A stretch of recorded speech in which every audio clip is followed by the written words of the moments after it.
राधे राधे दोस्तों, हमारे चैनल में आप सभी का स्वागत है। दोस्तों, आज हम जानेंगे मरने के बाद तुलसी और गंगा जल क्यों रखते हैं मुंह में। चलिए दोस्तों, जानते हैं। एक समय की बात है, एक बार माता पार्वती भगवान शिव से कहती हैं, हे प्रभु, मेरे मन में एक शंका है, कृपा मेरा मार्गदर्शन करें। तब भगवान शिव बोले, हे देवी, क्या है तुम्हारी शंका? कृपा बताओ, तुम्हारी शंका का निवारण करके हमें प्रसन्नता होगी। तब माता पार्वती कहती हैं, हे प्रभु, जब कोई मनुष्य मृत्यु के बाद तुलसी पत्र का जल अपने मुख में पाता है तथा रोज तुलसी में जल देने से क्या होता है तथा उस मनुष्य को कौन से फल की प्राप्ति होती है। तब भगवान शिव कहते हैं, हे देवी, तुमने जो प्रश्न पूछा है वह समस्त मानव जाति के कल्याण हेतु अत्यंत उपयुक्त है। हे देवी, तुलसी पत्र से संबंधित मैं आपको एक पवित्र कथा सुनाता हूँ। आप इस कथा को ध्यान से सुने। तब माता पार्वती कहती है, हे प्रभु, मैं इस कथा को ध्यान पूर्वक सुनूंगी और लोक कल्याण हेतु इस कथा का प्रसार भी करूंगी। तब भगवान शिव कथा सुनाना आरंभ करते हैं। हे देवी, गंगा तट के किनारे एक भील परिवार रहता था, जिसमें 5 भाई अपनी बहन के साथ रहते थे। उनके माता पिता किसी बीमारी के कारण गुजर गए थे। बहन सबसे छोटी थी और मेरी बहुत बड़ी भक्त थी। वह हर दिन सुबह तुलसी में जल चढ़ाती थी, नित्य रूप से पूजा पाठ करती। यह पांचों भाई हर रोज जंगल में जाकर शिकार करते थे और जो भी मिले उसे घर लाकर पकाकर खाया करते थे। उनका यही नित्य काम था और बहन घर के सभी काम करके भाइयों की सेवा करती थी, उनके लिए खाना बनाती थी। फिर एक दिन उसका हाथ एक चाकू से मछली को काटते हुए कट गया और उसके हाथ से खून बहने लगा। तो उसने जब उस रक्त को दीवार से पोंछना चाहा तो सोचा कि अगर भाइयों को इस बात का पता लगा तो उन्हें बहुत कष्ट पहुंचेगा। अगर कपड़ों से पोंछ लूं तो वह भी उनकी नजरों से बच नहीं सकता। इसलिए उसने उस रक्त को मछली में ही डालकर मछली को पका लिया और जब रात को भाइयों ने मछली को खा लिया तो वे भाई उंगलियां चाटते ही रह गए। उन्हें वह खाना बहुत पसंद आया। फिर सबसे बड़े भाई ने बहन से पूछा कि आज खाने में क्या मिलाया है जो इतना स्वादिष्ट बना था, तो उसने कुछ भी नहीं बताया। फिर अगले दिन खाने का स्वाद पुराने जैसा ही था। इससे बड़े भाई ने बहन को कसम दिलाई कि उसने खाने में क्या मिलाया था। तब बहन ने अपने हाथ के रक्त के बारे में अपने भाइयों को बता दिया। तब बड़े भाई के कुटिल दिमाग में बुरा ख्याल आया, क्यों ना हम अपनी बहन को ही मार कर खा जाए, क्योंकि उसके रक्त की चंद बूंदे ही इतनी स्वादिष्ट थी, तो फिर उसका मांस कितना स्वादिष्ट और मुलायम होगा।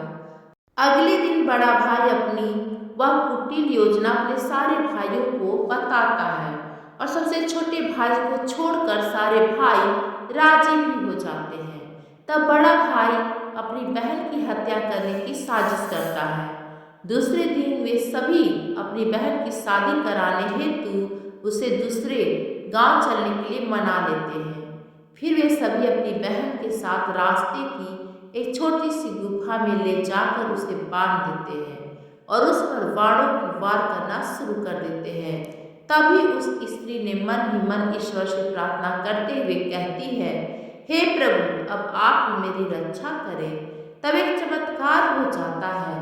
सबसे बड़ा भाई वार तो चलाता है, लेकिन उसका निशाना चूक जाता है और बार बार प्रयास करने के बाद भी उसका निशाना बार बार चूक जाता है।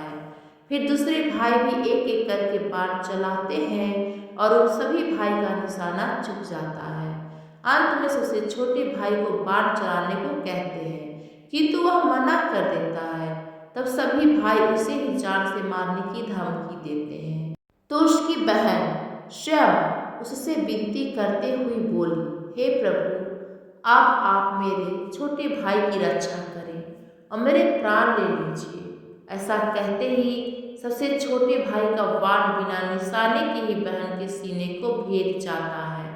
तब वह चार भाई अपनी सगी बहन को काट कर पकाते हैं और आपस में परोसते हैं और अंत में उसे छोटे भाई को उसका सिर खाने को देते हैं। वह अत्यंत दुखी होकर मन ही मन बहुत रोता है और उसने अपने कपड़ों में एक मछली का टुकड़ा छुपा कर रखा था, तो उसने उस मछली को ही खाने में मिलाकर खा लिया। खाते समय उसने अपने पात्र के नीचे एक छोटा सा गड्ढा खोदकर उसमें अपनी बहन के सिर और हाथ पैर के टुकड़े डाल दिए। फिर वे सब वहां से चले जाते हैं। दूसरे दिन छोटा भाई जगह पर आकर एक बांस का पेड़ अपनी बहन की याद में लगा देता है और उसे रोजाना पानी देता है। इसी तरह कुछ दिन बीत जाने के बाद एक साधु उस बांस के पास मल मूत्र त्यागने हेतु जाते हैं, तो वहां से आवाज आती है, हे साधु महाराज, आप इस जगह पर मल मूत्र का त्याग ना करें।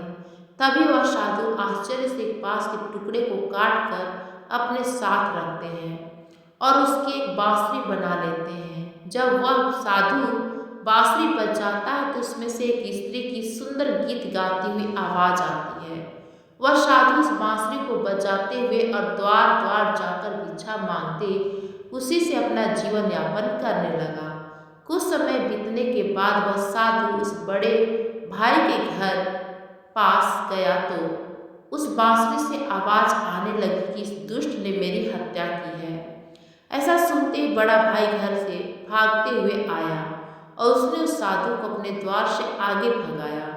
फिर इसी तरह वह साधु चार भाइयों के द्वार पर जाता है, किंतु वह सभी भाई साधु को वहां से भगा देते हैं।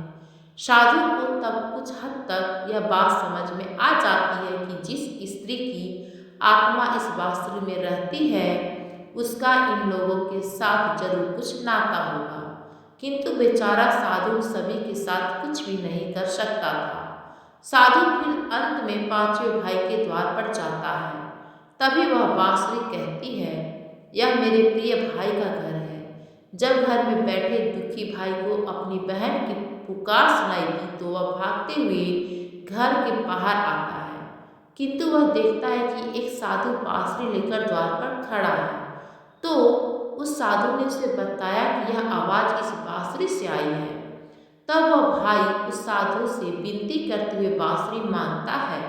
वह साधु उस बांसुरी को पांचवें भाई को देता है और वहां से चला जाता है।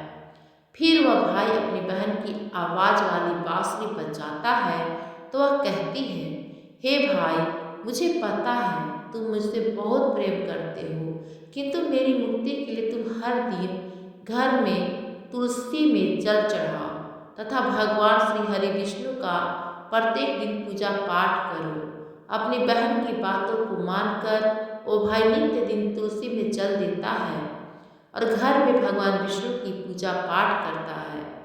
एक दिन जब वह भाई तुलसी जी को जल देते हुए मन ही मन भगवान विष्णु के नाम का जप कर रहा था, तब स्वयं भगवान विष्णु उसी तुलसी के पौधे से उस गरीब भाई के घर में प्रकट हुए। फिर वह भाई तुरंत भगवान विष्णु के शरणों में आया और सच्चे मन से स्तुति करने लगा। तब भगवान विष्णु ने उस भाई को तुलसी पत्र का जल उस बांसुरी में डालने को कहा और उसने भगवान विष्णु का नाम लेते हुए उस बांसुरी में तुलसी पत्र से जल डाला। भगवान विष्णु के आशीर्वाद से उस स्त्री का पूर्ण जन्म हुआ, जिसके बाद वह स्वयं उस बांसुरी से बाहर आ गई। तब उन दोनों भाई बहन को भगवान विष्णु ने तुलसी के संबंध में महत्वपूर्ण ज्ञान दिया था। फिर भगवान शिव कहते हैं, हे देवी, वह ज्ञान अब आप भी ध्यान से सुनो। तुलसी को देवी लक्ष्मी का ही रूप माना जाता है। तुलसी में हर रोज जल चढ़ाने से जीवन की सभी परेशानियां दूर होती है और सुख शांति आती है और धन का लाभ होता है। तुलसी में जल चढ़ाते समय चंदन का तिलक लगाना शुभ माना जाता है। तुलसी में जल चढ़ाने का सही समय सूर्योदय से लेकर उसके 2 से 3 घंटे बाद तक ही होता है। तुलसी के पौधे में रविवार को जल नहीं चढ़ाना चाहिए। मंगलवार को तुलसी में जल चढ़ाने से भगवान विष्णु और देवी लक्ष्मी दोनों ही प्रसन्न होते हैं। रोज सुबह स्नान के बाद तुलसी में जल अर्पित करने से जीवन के दुर्भाग्य दूर होते हैं। फिर भगवान शिव कहते हैं, हे देवी, मृत्यु ही जीवन का परम सत्य है। मृत्यु के उपरांत व्यक्ति का विधि पूर्वक अंतिम संस्कार करने का विधान है, जिससे उसके शरीर को मुक्ति मिल सके और वह एक शरीर को त्याग कर दूसरा शरीर धारण कर सके। इस प्रकार से जब व्यक्ति मोक्ष की प्राप्ति करता है तो उसे सभी पापों से मुक्ति मिलती है। मृत्यु के समय मुंह में गंगा जल डालना चाहिए, जिसका कारण यह है कि गंगा जल कभी खराब नहीं होता है और गंगा जल की कुछ बूंदें ही मृत्यु उपरांत व्यक्ति के लिए मोक्ष के द्वार खोल देती है। मृत्यु के समय व्यक्ति के मुख में गंगा जल डालने से उसे कई शारीरिक कष्टों से मुक्ति मिल जाती है और आसान मृत्यु मिल जाती है। यदि मृत्यु के समय व्यक्ति के मुख में तुलसी की पत्तियां रखी जाती है तो मरने वाले व्यक्ति की आत्मा को भगवान विष्णु का आशीष प्राप्त होता है और संसार की मोह माया से मुक्ति मिलती है। वही शरीर के सारे कष्ट दूर हो जाते हैं और आत्मा सभी बंधनों से भी मुक्त हो जाती है। तुलसी के नाम से यमलोक में जो कष्ट देने वाले राक्षस हैं वह शांत हो जाते हैं और यह मार्ग आसान हो जाता है तथा मोक्ष मिलता है। इसलिए मोक्ष के लिए ही गंगा जल और तुलसी का सेवन मृत्यु के समय किया जाता है। हर हर महादेव। जय श्री हरि विष्णु। धन्यवाद दोस्तों। यदि आपको यह जानकारी पसंद आई तो हमारे चैनल को like, comment, share and subscribe जरूर करें। धन्यवाद।